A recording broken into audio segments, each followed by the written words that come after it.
Hi everyone, let's go over my bullish and bearish Elliott wave scenarios on Bitcoin, starting on the weekly time frame with the highest probability scenario, which is an impulse to the upside. 1, 2, 3, 4, and eventually a wave 5. Currently still working on this yellow wave 3, which has the lower degree green count, 1, 2, 3, 4, 5. Common target for your wave 4 has been hit previously with the wick over here between the 382 and the 05, taken from the low of 2 to the high of 3, 57.6k to 53.3k. The invalidation is 49.3k, the 0.618. We only really have to start thinking or potentially considering bearish scenarios if we at least hit 49.3k. Now the target area for your wave 5 is between 78.6k and 110.6k, which of course is a very big target area, but depending on the lower time frame impulsive structures that we then expect towards the upside, we can get a lot more specific later in time when we have that information. A wave 4 of a higher degree, and the higher degree is the yellow count, does like to retrace to the wave 4 price action of a lower degree, which is the green count. So therefore, a potential target for 4 is 73.8 to 56.5k. And then we look for one more impulse to the upside, the 5-wave structure 1, 2, 3, 4, 5 to finish the bull market. What also supports a continuation of the trend is that locally price has hit the 886, which is taken from the high to the low of the start of this range over here. And the 886 is a rare target for a wave 2, common for a wave B or a wave X.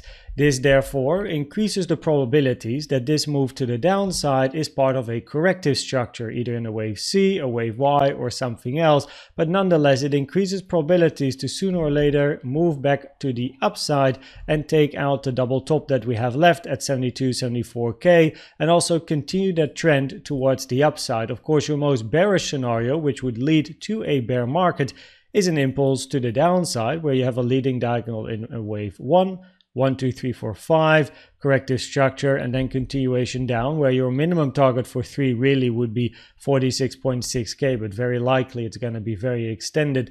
But then again, low probabilities because of the 886 touch.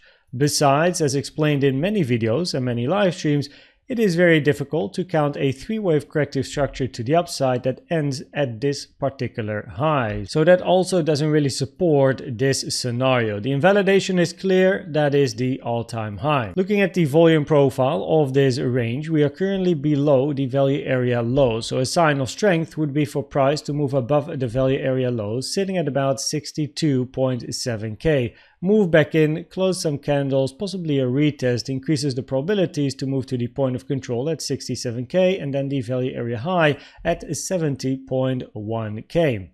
Something that's also interesting is simple support resistance areas.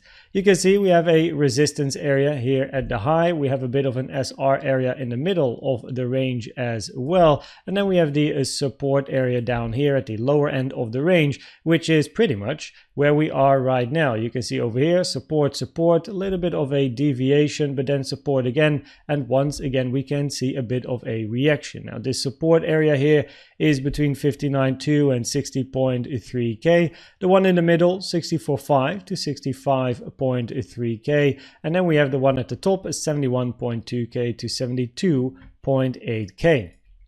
Inside this range, there is 2 scenarios that we keep an eye on. This is the arguably bearish scenario, but eventually still looks for price to move towards the upside, as we have a WXY double combo, which is a 3-wave corrective structure, after which we then expect continuation to the upside. In this scenario, your wave W and your wave X are already finished, and we are looking to finish this wave Y. The common target for your wave Y is between the 618 and the 1.236 trend-based fib extension, taken from the start to the end of W to the end of X, 63.2 to 54.4k, and inside wave Y we then look for a zigzag to the downside in a wave A, B and a wave C. The most common target for your wave C is between the 1 and the 1.236 trend-based fib extension taken from the start to the end of A to the end of B, giving you a target between 58.5 and 56.6k. And if we zoom in, then you can see that this target area has been hit now, giving a bit of a reaction as well. The 1-to-1, as you can see with the wick, has been touched. The most bullish scenario is that we're looking for an impulse up in a wave 1, a corrective 2, and then continuation to the upside in a wave 3. The final common target for your wave 2 is the 0.786, 59.8k, and you definitely don't want to hit the 886 here at 58.2k. But as you can see, we almost did, and I do realize that on some charts, as I got informed, price did hit the 886, so it doesn't really support the probabilities for this particular scenario, at least the fact that price went so deep on many of the charts. However, after this wave 2, which definitely has to be in over here because you don't want to move below the 886, or at least in wave 2 your low should be in, we are then looking locally for impulsive structures to the upside because you're looking for wave 3 to the upside. But at the moment, not the highest probabilities compared to a WXY, but if we then look at the probabilities of the different scenarios and keep things simple, the probabilities are still much higher for trend continuation, especially in the higher time frames, the weekly and the daily time frame. The probabilities are higher to continue the bull market and move towards the upside. And only on number 2 we have the bear market. If price at least can hit 49.3k, we start considering it, but to increase the probabilities you actually have to drop lower than 49.3k. So that being said, I hope that this video was helpful or valuable to you. Please check out the brand new complete Elliott Waves guide playlist I've made that shows you all you need to know about Elliott Waves. Thanks for watching and subscribing, and I'd like to see you at the next one. Bye bye.